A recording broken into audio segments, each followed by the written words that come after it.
I was called to write about that as a high school teacher, because you may remember that a high school teacher who is helping to shepherd kids to safety was killed and bled to death before anybody could be rescued. But there was an earlier shooting that people tend to forget about in Paducah, Kentucky, and a kid named Michael Carniel, I think his name is. He went around shooting up, on an early morning, shooting up at the school. Now, I have a cousin whose daughters were at that school, and so, in fact, they were friends with the shooter's older sister, and so they would tell me about the horror of that her life became, and they told me about how the day of the shooting, she was just wandering the hallways and just sort of crying her head off and saying over and over and over, I've never been in trouble at this school. I've never even been absent, and just sort of wailing out her pain. And so I heard that story before Columbine, and I would think about it every once in a while and tear up, thinking about the plight of that older sister of that younger troubled boy. And that was really, and then Columbine happened, and that was that was the door that opened for me.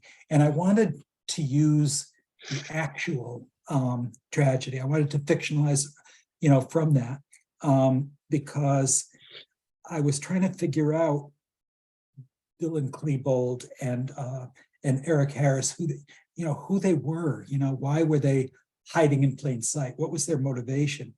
And but I wasn't sure if that was fair for me to use an actual tragedy and write a fictional story around it. Anyway, so I'm working on that for, I don't know, 6 years or so, and it finally is coming out. It's going to be published, and they give me a book tour schedule, and I'm starting in New York, and I'm going progressively west until I hit California. And one of the stops was at the Tattered Cover bookstore in Colorado, and it was a satellite of the original Tattered Cover, and it was in the town next door to Littleton. And so I was very nervous about that. I figured if anybody is going to object, it's going to be, that to what I did with the story, it's going to be there. It went well. It was a big crowd. During the Q&A, people were kind of, giving me permission to have, tried to puzzle through it.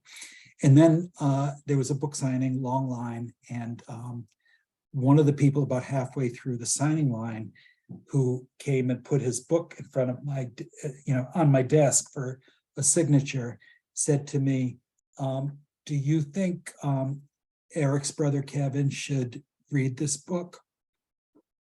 And I didn't get it. I didn't know, what he was asking me. And then all of a sudden I did get it. And it was Eric Harris's father, who had come to the signing and the reading, and now was standing in front of me. And I said to him, Mr. Harris, I don't have any answers for you. And he said, and I don't have any answers for you.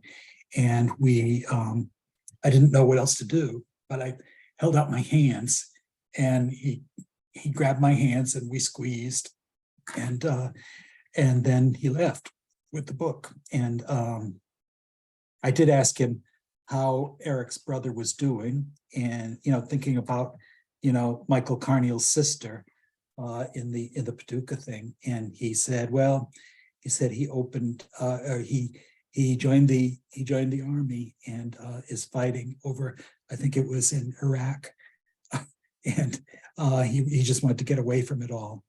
And we were in touch a couple times, short emails back and forth, but he did get back safely, Eric's brother, and I guess wherever he has landed, I just wish him the best.